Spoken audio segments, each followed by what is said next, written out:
안녕하십니까. 오늘은 은행을 믿습니까? 이런 주제로 한번 해보도록 하겠습니다. 혹시 제 시청자 중에서 은행에 근무하시는 분도 계시리라 생각이 드는데, 제가 은행을 비난하고 이런 건 아닙니다. 단지 서민들한테, 저도 서민이고 소시민인데, 제가 가지고 있는 지식이 짧은 지식인데, 그래도 저도 예전에 30대 초반만 하더라도, 초중반 하더라도 잘 몰랐습니다. 물론 지금도 잘 모릅니다. 그렇지만 그때보다는 좀 많이 안다. 자, 그래서 우리가 은행에 가면 그 은행원분들이 상품을 소개를 하죠. 소개를 합니다. 소개를 하는데, 자, 과연 그것을 들어야 될지 말아야 될지. 사실 시중에 돈은 뭡니까? 은행에 가장 많이 있죠. 그러니까 보험사도 은행에 뭡니까? 보험 상품을 팔려고 하고, 증권회사도 은행을 통해 가지고 고객들한테, VIP 고객한테 증권 관련 상품을 팔려고 하는 거 아닙니까? 자, 그래서 우리가 과거에 알았던 은행 하면 사실 뭡니까? 무위험이죠. 위험이 없다. 단지 내가 돈을 맡긴다. 또는 내가 돈이 필요하면 돈을 빌리기 위한 그런 안전자산이다. 내가 돈을 맡겨둔다 이거죠. 집에 보관하기 부담스러우니까 은행에 맡기면 좀 안정적으로 맡길 수 있고, 그리고 조그만한 이자도 준다. 이런 의미에서 우리가 은행을 맡깁니다. 근데 최근에는 제가 볼 때는 은행을 믿고 이 투자하신 분들이 피해를 많이 보고 이렇게 한 사례도 많기 때문에, 그래서 금융에 대해서 좀 공부한다는 자체로 오늘 한번 조금 길 수 있습니다만은 길면 긴 대로, 짧으면 짧은 대로 저는 대본 없이 하기 때문에 중간에 좀 틀린 게 있다 하더라도, 좀 부족함이 있다 하더라도 이해하십시오. 자, 우리은행에 보면 신문에 며칠 전에 난 기사인데, 우리은행 도넘은 일탈. 뭡니까? 고객 비밀번호 무단 도용한다. 자, 이런 신문이 한국경제에 났습니다. 23,000여 명 비번 변경. 저도 이거 은행원들이 왜 이렇게 하나 싶었는데, 자, 이렇게 해가지고 비번이 변경되고 이렇게 되면 그 은행원들한테 실적이 된다 하더라고요. 은행 하시는 분도, 근무하시는 분도 쉽지 않은 것 같더라고요. 이게 실적에 받는 스트레스가 상당히 큰 모양이더라고요. 저도 아는 지점장님이 있는데, 한 번씩 용자 관련 이야기를 하면 꼭 이것저것 상품을 꼭 가입해 돌라 하죠. 실적 때문에 어쩔 수 없습니다. 이렇게 이야기합니다. 그 다음에 또 보면 어떤 게 있었는가 하면 작년 한 9월부터 DLF 사태 있었죠. 그것도 좀 설명하겠습니다. 은행 맛 잘못 아니다. 당국 책임 커. 제가 봐도 당국이 책임이 큽니다. 이게. 그렇죠.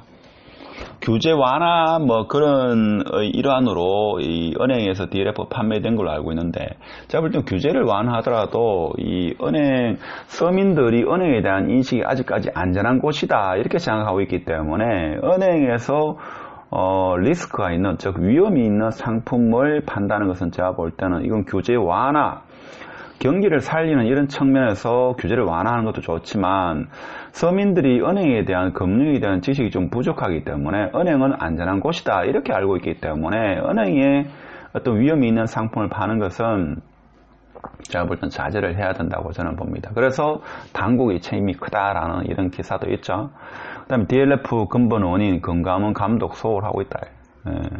그다음에 무분별한 판매, 뭡니까? 손 놓은 금융당국 DLF. 제가 볼 때 이번 사태 DLF, DLS는 제가 볼 때는 금융당국의 책임이 크기 때문에 이게 100% 보상해줘야 되는 걸로 알고 있는데, 사실 뭡니까? PD수첩에는 내서 나왔죠. 나왔는데, 제가 볼 때는 정부에서 이게 조치를 취해준다고 저는 생각이 드는데, 이게 또 뭡니까? 은행에서는 또 대형 로펌을 사가지고 또 방어를 하겠죠. 그 다음에 CEO 방어 실패, 우리 하나은행 DLF 재심사 후 폭풍. 해도 뭡니까? 은행 장 같은 경우 오랫동안 해가지고, 먹고 사는데 지장 없죠? 나와도, 상관 있겠습니까? 1억 투자했는데 남은 돈이 190만이다. 우리은행 DLF 전액 손실. 근데 일반 서민들은 DLF가 뭔지, DLS가 뭔지, 심지어 좀 아는 사람도 1S가 뭔지, 1F가 뭔지 모릅니다, 사실은. 그렇죠? 오늘 일반인들이 아는 그 수준 내에서 한번 설명해 보겠습니다. 저는 항상 그렇게 생각합니다. 어떠한 의학적인 전문 지식이든 금융적인 전문 지식이든 공학, 인공지능에 대한 이야기든 일반인들이 알아들을 수 있는 용어로 설명해야지만 그게 설명이 된다. 저는 그렇게 봅니다. 뭐 전문 용어 서감에서 있죠. 저번에 제가 애들이고 병원 가니까 의사 선생님이 뭐 어려운 이야기 하던데 제가 지금 학술 토론하는 것도 아니고 일반인들 알아듣기 쉽게 설명하라고 이렇게 이야기하니까 설명하긴 하더라고. 잘 못하더라고. 자, 봅시다. KB하나은행 DLF 자율배상 돌입금토 배상이 40에서 65% 이게 문제죠. 사실 이 뭡니까? 불안전 판매는 뭔가 하면 이 상품의 위험성과 안정성을 정확하게 설명을 하고 했을 때 그런데도 불구하고 고객이 선택했으면 그건 완전 판매입니다. 그렇게 하면 괜찮은데 사실 일반 서민이 DLF가 뭔지 DLS가 뭔지도 모르고 그냥 사인하십시오. 사인했다 이거죠. 제가 볼 때는 그 확실히 얘기를 하면 녹취, 그 당시에 할 때 녹취를 다 해놓은 사람이 있으면 되는데 그게 쉽지 않죠. 그래서 소송을 하더라도 은행도 뭡니까? 대응을 하겠죠. 대응 로펌을 사면서 사실 이게 피해금이 크기 때문에 뭐 김현장이나 기타 우리나라 대형 로펌을 사가지고 붙이면 뭡니까? 100% 못 받는데 그죠? 그래서 40에서 65% 이런 이야기가 나오는 게 그 이야기입니다. 그래서 하여튼 보면 이게 뭡니까? 힘 있는 사람들이 뒤에 있으니까 참 서민들만 피해 보는데 앞으로 이런 일이 없도록 제가 조금 아는 거에 대해서 오늘 한번 해보겠습니다. 계속해서 보겠습니다. 라임 자산운용 사태 어디까지? 라임 자산운용 사태 이건 뭐겠습니까? 말 그대로 뭔가 자산운용 회사인데 이건 제가 알기로는 뭔가 좀 특이한 게 자산운용 회사 그 임직원이 그 회사 주식을 100% 가지고 있습니다. 그러니까 신뢰가 더 높겠죠. 처음에는 우량한 회사였습니다. 근데 제가 알기로는 제가 정확하게 기억이 안 나는데 두 가지 이유로 첫 번째는 뭔가 하면 첫 번째는 이 자산운용 회사가 특정한 주식인지 펀드인지 뭔가 하면 그거 만기일 전에 바로 환매를 했습니다. 그래서 개인 투자자들이 저기 내부 거래 정보를 이용해가지고 판 게 아닌가 이래가지고 검찰에 고발을 해가지고 하여튼 검찰 조사가 이루어졌죠. 검찰 조사가 이루어지고 그다음에 두 번째는 뭔가 하면 제가 정확하게 기억은 안 납니다만은 맨날 이제 유동성에 어떤 문제가 생겼습니다. 자, 이런 사실을 아니까 투자가들이 라임 자산 운용에 내가 맡긴 돈을 환매를 했죠. 그래가지고 흔히 말하는 환매, 동시에 많은 사람들이 환매 돌라, 내 돈을 돌려달라 이렇게 했습니다. 그러다 보니까 라임 자산 운용에는 뭔가 하면 이게 즉각적으로 돈으로 만들 수 없는 그런 쪽에 이제 투자를 많이 하다 보니까 이 돈을 돌려줄 수가 없다 이거죠. 그게 쉽게 말하면 라임 자산 운용 사태 이렇습니다. 지금 돈이 액수가 상당하죠. 상당합니다. 좀 쉽게 표현하면 이런 거죠. 내가 은행에 내가 10억짜리 건물을 사는데 은행에 한 6억 대출을 했다 이거죠. 자, 그런데 이걸 3년 정도를 생각하고 3년 정도 기한을 두고 내가 6억을 빌렸는데 갑자기 IMF나 이런 금융 사태가 벌어져가지고 은행에서 돈 회수가 들어온다 이거죠. 그럼 나는 돈을 못 갚죠. 자, 이런 쪽에 하여튼 동시에 많은 투자가들이 라임 자산 운용에 돈을 돌라라고 이런 요구를 했다. 그래서 라임 자산 운용 사태. 그러니까 자산 운용 돈이 없죠. 환매 중단 사태에 대해서 이런 겁니다. 그런 이야기가 쭉 나옵니다. 그래서 1조 5천억 규모의 환매 중단 사태 이런 문제가 있습니다. 그래서 또 문제가 심각하죠. 그래서 우리가 금융에 대한 지식을 좀 알아야 된다 이렇게 보시면 됩니다. 자, DLS, DLF 보겠습니다. 일단 D가 들어가면 뭔가 하면 D라는 글자가 들어가면 D라는 글자가 파면 은행에서 판다 이렇게 보시면 되고 S는 뭔가 하면 정권입니다. 정권. F는 펀드입니다. S가 스탁 혹은 뭐 시큐리티 스탁일 겁니다. 그러니까 파생결합 정권, 요거는 파생결합 펀드입니다. 그러니까 기초자산이 있겠죠. 근데 사실 파생하면 뭔가 하면 이거 수학자가 설계한 걸로 제가 알고 있습니다. 실체가 없습니다, 이게. 실체가 없습니다. 그러니까 예를 들면 뭔가 하면 아파트나 땅, 금, 은, 이런 것처럼 실체가 있는 게 아닙니다, 이게. 그거는 좀 다 내가 비유적으로 한번 설명하겠습니다. 하여튼, D자가 들어가면 은행에서 판매하는 거구나. S가 들어가면 요건 주식이구나. 요거는 은행에서 판매하고, 요건 펀드구나. 이렇게 보십니다. E는 뭔가 하면 ELS 이런 거 들어봤죠? ELS. 요거는 뭔가 하면, 정권회사에서 판매하는구나. 이렇게 보시면 되죠? 그렇게 구분하시면 되고. 자, 독일 국채를 기초 자산으로 했습니다. 계산했고. 자, 영국, 미국 CMS 금리. 자, 독일 국채를 기초 자산으로 할 거냐? 아니면, 자, 영국, 미국, 요 금리를 기초 자산으로 할 거냐? 쓰는 게 뭔가 하면 뭐 DLS, DLF 이렇게 이야기합니다. 그러니까 기초를 뭘 할 거냐? 자, 금을 기초로 해가지고 내가 어떤 발생 상품을 만들 거냐 이겁니다. 뭐 이렇게 이야기도 사실 잘 모릅니다. 그래서 제가 오늘 뭐 생각하다가 타이거 우주 있죠. 타이거 우주의 비유를 들어가지고 한번 설명해 보도록 하겠습니다. 자, 그래서 DLF 한번 보겠습니다. DLF. 자, DLF니까 이건 펀드겠죠. 펀드인데 뭔가 하면 독일 채권, 독일 국채입니다. 그러니까 독일에서 돈을 빌리는데, 독일은 국가가 돈을 빌리는데 여기 금리가 있겠죠. 이게 독일이 망하지 않는다면은 뭐 사실 이건 돈을 돌려받을 수 있는 거죠. 뭐 1년 뒤에 몇 프로 주겠다 하는 겁니다. 개인 투자가 그걸 사는 거죠, 쉽게 말해서. 근데 이게 뭔가 하면 마이너스 0.2% 이상인 경우에는 6개월에 2% 이자를 줍니다. 근데 독일이 그동안 뭔가 마이너스 0.2%가 된 적이 없기 때문에 한 4% 주겠다 뭐 이렇게 이야기하겠죠. 제가 알기로는 4%, 5% 정도 되는 걸로 알고 있습니다. 그렇죠? 일단 걸로 알고 있는데. 근데 문제는 뭔가 하면 이게 원금 뒤에 다시 한번 정리하면 설명할 건데 원금 보장 상품이 있고 원금 보장형 상품이 있습니다. 원금 보장 상품 말 그대로 원금이 보장되는 거 우리 흔히들 말하는 예금, 적금, 내 원금이 보장되는 거고 원금 보장형이기 때문에 이건 뭡니까? 원금이 거의 보장되지만 보장이 안 될 수도 있다 그죠? 이해됩니까? 쉽게 말하면 뭡니까? 우리가 명사가 있고 명사형이 있죠. 명사가 있고 명사형이 있습니다. 명사형. 명사는 뭡니까? 영어 그럴 때 뭐 사과, 애플 이런 거고 ing 붙으면 이거 뭡니까? 뭐 하여튼 뭐 그런 게 있죠. 갑자기 생각 안 나는데 명사형, 명사 마찬가지로 원금이 보장되는 상품이 있고 보장형 상품은 100% 보장되는 게 아닙니다. 그래서 독일 국채가 그동안 마이너스 0.2% 이렇게 떨어진 적이 없기 때문에 이거는 원금 보장형 상품이라고 분명히 이야기했을 겁니다. 근데 서민들은 모르죠. 원금 보장된다고 했지. 보장형이나 보장이나 같은 건 줄 알았죠. 뭐 자세히 설명했겠습니까? 그래서 마이너스 0.2% 이하가 되면 이게 원금이 손실해가지고 이게 최악의 경우 원금이 영원된다 영원. 그렇죠? 그럼 은행 왜 하냐? 이 수익률이 판매 수익률이 좋다 이거죠. 판매 수익률이 거의 2%에서 5% 이렇게 될 겁니다. 자, 정확하게 뭐였습니다. 그러니까 판매 수수료가 엄청나죠. 그래서 불안전 판매는 뭔가 하면 금융상품에 관한 기본 내용이나 투자 위험성, 중요한 건 위험성입니다. 대해서 제대로 안내하지 않고 고객에게 판매하는 일 또는 행위를 불안전 판매를 한다. 그렇죠? 제가 봐도 이번에 이거는 불안전 판매에 해당된다고 봅니다. 자, 그래서 근데 이게 왜 그러냐? 자, DLF 판매 구조 보겠습니다. 하기 전에 그러면 은행들은 왜 이거를 앞다투어 팔려고 했는가? 자, 지점들, 제하는 지점장님도 뭔가 하면 이 연말마다 이 평가를 하겠죠. 각 지점. 그래서 전체 지점들 순위를 매겨가지고 하위 10%는 구조정, 흔히 말하는 명태를 시킵니다. 그러니까 이 물건을, 상품을 많이 팔아야 되겠죠. 많이 팔아야 됩니다. 자, 그래서 DLF 판매 구조는 이렇다고 합니다. 자, 외국계 투자 은행에서 설계한다 이거죠. 설계하고 이걸 증권사에 팝니다. 팔면, 자, 발행을 하겠죠. 발행하면 자산운용사에 갔다. 여기서 바로 은행에 할 수도 있는 거고.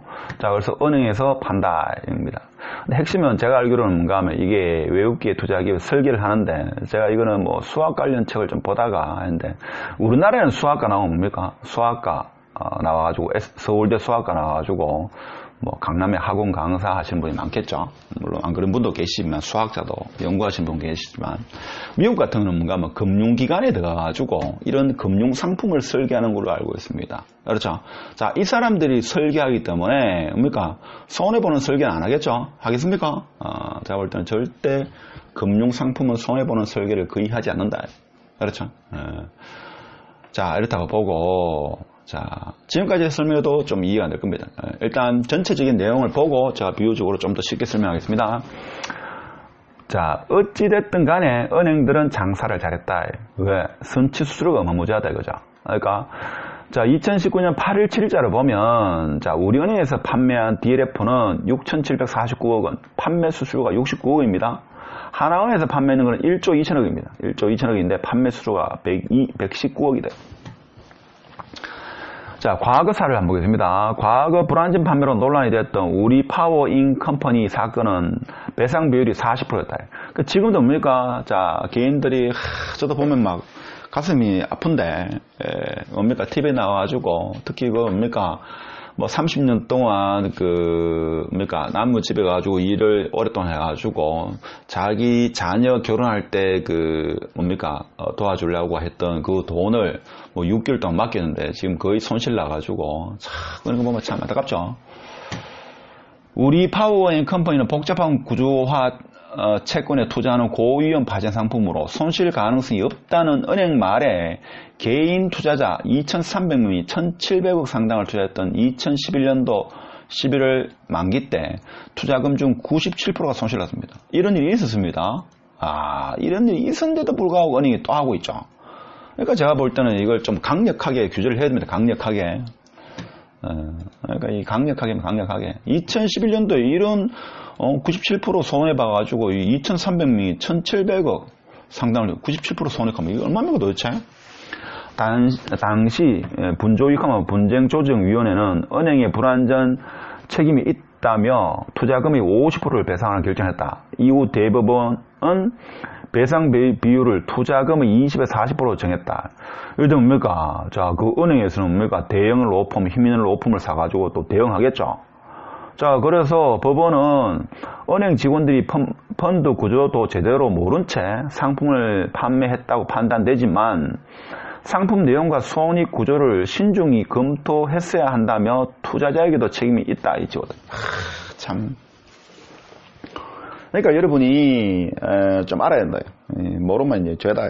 뭐 이렇게 되는 거죠 지금. 현실이니까. 자, 계속해서 보겠습니다. 은행. 자, 그래서 오늘 제가 말하고 싶은 거 요거하고 비유적으로 한번 설명하겠습니다. 자, 정리하면 이렇습니다. ELS, ELF, DLS, DLF. 하여튼 뭐 이것도 복잡합니다. 저도 자세히 모릅니다만은 알고 싶지 않고 투자 시 유예되는 건 뭔가 하면 일단 서민들 하지 마십시오. 하지 마세요. 저는 주식을 도박이라고 합니다. 도박. 주식이 꼴 국가에서 허락한 도박이라고 합니다. 도박. 도박 아닙니까 이거? 왜 도박이라고 보는가 하면 제가 볼 때는 주식 제 주위에 정말 잘한다 하는 사람 20년 해가지고 먹고 살았습니다. 먹고 살고 집 한 채 거의 다다요. 20년 동안 뭡니까? 아침부터 저녁까지 주식만 해가지고 밥 먹고 살고 집 한 채 있습니다. 그리고 제 주위에 뭐 그것도 제 직입적으로 아는 사람이 한 달이 건너려가지고 아는 사람이다. 제 주위에 주식이가 돈 버는 사람 딱 한 사람이 있습니다. 1년 딱 하고, 그게 한 15년 전 일인데, 지금 주식 안 합니다. 근데 문제가 뭔가 하면, 주식이가 돈 벌었다 한 사람은 뭔가 하면, 30년 동안 많이 했다. 이 사람이 돈을 벌 수 있느냐? 이게 문제죠. 1년만 하고 주식이가 돈 벌면 괜찮은데, 이걸 20년, 30년 했을 때 과연 이게 벌 수 있는 구조냐? 자, 못 봅니다, 이걸. 자, 뭐 주식은 뭐 다음 이야기고. 자, 이 상품들은 전부 다 뭔가 하면 원금 보장 상품이 아니고 원금 보장형 상품입니다. 형, 오늘 형이 중요합니다. 형, 보장형이기 때문에 자, 원금 손실이 발생할 수 있다. 즉 원금 보장 상품이 원금 보장형 상품입니다. 형. 물론 ELS, ELF는 뭐 그렇지 않죠. 이거 뭐 손실 날 수 있다 설명할 겁니다. 증권회사에서 팔기 때문에. E는 어디서 판다고요? 증권회사에서 파는 거. 뭐 D는 은행에서 판다. 이렇게 보시면 됩니다. 여유자금으로 투자 성향에 맞게 투자해야 됩니다. 꼭 하고 싶은 사람은 여유자금이에요.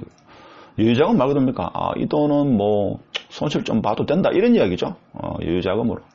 그래도 서민은 투자하지 마십시오. 손실 발생 조건 및 기초자산을 이해해야 됩니다. 사실 이거 이해하겠습니까? 판매하는 사람도 잘 모르는데. 그렇죠? 기초자산은 뭡니까? 자, DLS, DLF는 뭔가 하면 독일 국채, 그 다음에 미국, 영국 금리, 뭐 이쪽에 기초자산을 하고 있죠. 그 다음에 이거는 뭔가 하면 예금자 보호 대상이 아니라는 사실을 명심해야 됩니다. 그러니까 뭐 증권사가 파산하거나 은행에서 판매하는 상품도 마찬가지다. 그렇죠? 그래서 이 앞에 E가 있으면 증권사에서 판매하고 D는 은행에서 판단. S는 주식이고 F는 펀드다. 이렇게 보시면 되겠습니다. 자, 그래서 여러분은 궁금한 게 뭔가 하면, 자, DLS, DLF가 뭐냐. 자, 이것도 제가 한번 보겠습니다. 제가 쉽게 설명할 수 있을지. 자, 은행에 대한 서민들의 생각입니다. 제가 볼 때는 이게 안타까운데, 보겠습니다. 우리는 뭡니까? 일반 서민들은, 소시민은 은행은 무위험 상품을 판다. 즉 무슨 말인가 하면, 원금 보장 상품만 취급한다. 이래 생각합니다. 그렇죠. 물론 요게 생각이 조금 이제 바뀌었는 게 조금 아시는 분은 몇 년 전부터입니까? 보험회사에서 뭐 방카시우부터 해가지고 뭐 이런 가지고 팔고 증권사에서 또 뭡니까? 연계해가지고 팔죠. 왜? 은행에 돈 있는 사람이 많으니까. 그래서 근데 서민들은 뭔가 하면 은행에서 판매하는 거는 무위험, 즉 원금이 보장되는 상품이다 이렇게 알고 있죠. 근데 원금이 보장되는 상품은 예금, 적금 외에는 없습니다. 뭐 그렇게 보시면 됩니다. 원금 보장 상품만 취급한다 이렇게 서민들은 알고 있다. 그렇지만 여러분이 잘 봐야 되는 게 미묘한 차이가 있습니다. 원금 보장 상품은 예금과 적금을 의미하고 원금 보장형 상품은 DLS, DLF, 기타 등등 이런 걸 말합니다. 뭐라 하는가 하면 은행 직원들은 거의 원금이 보장됩니다.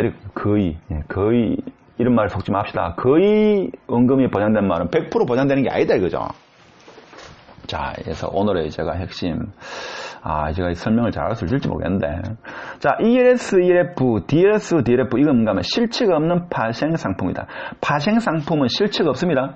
이거 지금 수학자가 설계한 걸로 아는데, 2008년도에 뭡니까? 부동산을 기초로 해가지고 파생 상품을 쫙 만들었죠.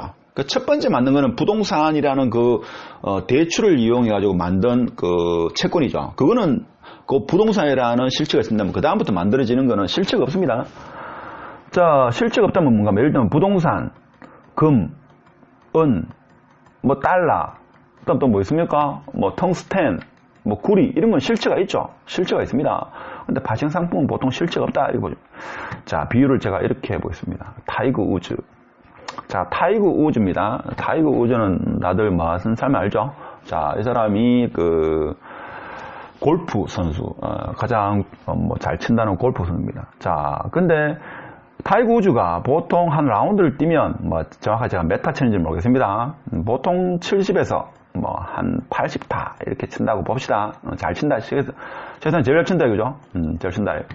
근데 자, 어느 외국계 증권사에서 타이거 우즈가 올해 1년 동안 100타 세계적인 뭡니까? LPGA입니까? LPGA 제가 한번 했는데. 거기 나와가지고, 100타 이상, 즉, 101타, 혹은 102타, 이렇게 넘어가지만 않으면, 여러분이 1억 이상 투자하면 5% 주겠다. 이런 상품을 내놨다. 그럼 여러분 어떻게 하겠습니까? 여러분, 저 볼 때는 지금 1억 넣어봤자 1.5%인데, 1년에 150만원 밖에 안 주는데, 1.5%면 150만원이죠? 근데, 자, 이런 상품이 있다. 타이거 우즈, 타 해가지고, LF, DLF, 이렇게 했습니다. 자, DLF, 이런 상품을 은행에서 팝니다. 금융에서 팝니다. 이 기초자산은 뭔가 하면, 타이거 우즈의, 골프 타수를 기초자산으로 합니다. 그러면, 자, 타이거 우즈는 그동안 20년 동안 쳤는데, 보통 70에서 80타, 요 네 타수를 기록한다 이거죠. 조금 넘으면 85타 이렇다. 근데 타이거 우즈가 100타 이상을 넘지 않으면 연 5% 수익을 준다. 이러면 제가 볼 때는 전국에 있는 사람입니까? 돈을 엄청나게 갖다 붓겠죠. 제가 볼 때는 만약에 예를 들면 한 5조가 들어갔다. 이 상품에 5조가 들어갔습니다. 자, 5조가 들어가면 자, 뭡니까? 1년 지났다. 한 번이라도 100타 이상이 되면 5%를 안 준다 이거죠. 근데 만일에 110타가 되면 뭔가 원금이 전액 손실이 될 수 있다. 예를 들면 뭐 됩니까? 자, 이 5조가 영원되겠죠. 영원될 수도 있다 이겁니다. 근데 이럴 리는 없겠죠. 왜? 타이거 우즈가 그동안 30년 동안 쳤는데 70에서 80타를 유지했다 이거죠. 그러면 110타가 120타가 나올 리는 없겠죠. 120타 나오면 이거 영원으로 설계해놨으니까. 그렇죠? 자, 이렇게 되면 왜 되는가 하면, 자, 제가 오늘 나쁜 사람 한번 해보겠습니다. 제 말고 홍길동 합시다, 홍길동. 자, 홍길동 이 사람이 흔히 말하는 세계적인 어떤 투자가다. 투기꾼이다 이거죠. 돈은 하여튼 수백조 있다. 한 100조 있다. 100조는 한 10조 있다. 그럼 이 사람이 뭡니까? 이 사람이 타이거 우즈하고 접촉해가지고 요번에 칠 때 한 120타 만들어도 이렇게 할 수 있죠. 그러면서 내가 니한테 돈 얼마? 한 5천억 줄게. 자, 5천억 줄 테니까 요번에 경기할 때 님이 좀 구해지더라도 한 120타 만들어도 5천억 적었나? 1조 줄게. 1조. 자, 1조 줄게. 이래가지고 뭡니까? 타이거 우즈가 그때 칠 때 만일에 120타 나왔다. 그럼 이 투자한 사람입니까? 전부 영되는 거죠. 이런 것 같습니다. DLS, DLF. 자, 기초자산을 이거는 뭔가면 주식 형태고 이거는 펀드 형태입니다. 다 이런 겁니다. 그래서 이게 실체가 없죠, 이게. 그러니까 도박꾼들이 하는 거라 이렇게 보시면 되겠습니다. 자, 정리하면 자, 이게 뭐냐? 자, 타이거 우즈가 그동안 30년 동안 자, 골프를 쳤는데 보통 70에서 80타를 치는데 이 상품은 뭔가 하면 타 DLF라는 상품을 만들었습니다. 자, 이 상품을 만든 조건은 뭔가 하면 타이거 우즈가 1년 동안 100타 이상을 넘지 않으면 자, 1억 이상을 맡게 되면 연 5%를 주겠습니다라는 이런 상품입니다. 자, 그래서 보통 30년 동안 70, 80타 했기 때문에 사람들은 뭔가 하면 타이거 우즈 같으면 100타 넘을 일은 없을 거다 해가지고 돈을 막 집어넣겠죠. 그래서 한 5조를 모았습니다. 자, 굴리는데 어떤 세력이 타이거 우즈한테 가가지고 요번에 칠 때 120타 이상 만들어도 이렇게 하면 뭡니까? 120타가 나왔다. 120타 나오면 어떻게 됩니까? 이 돈은 영원히 되는 거죠. 이런 식으로 뭔가 하면 이 금융 상품에는 세력이 많이 붙습니다. 그래서 조심을 해야 된다고 하는 겁니다. 그래서 제가 말씀드리고 싶은 거는 이 DLS, DLF도 이거하고 거의 같은 타 DLF라는 이런 제가 가상의 상품을 만드는데 이거하고 같은 거다 이렇게 보시면 되겠습니다. 그래서 여러분 주의해야 될 게 뭔가 하면 원금 보장 상품이냐 원금 보장형 상품이라 하면 아예 안 하게 낫다. 이해되셨습니까? 그래서 저는 이런 말씀을 드리고 싶습니다.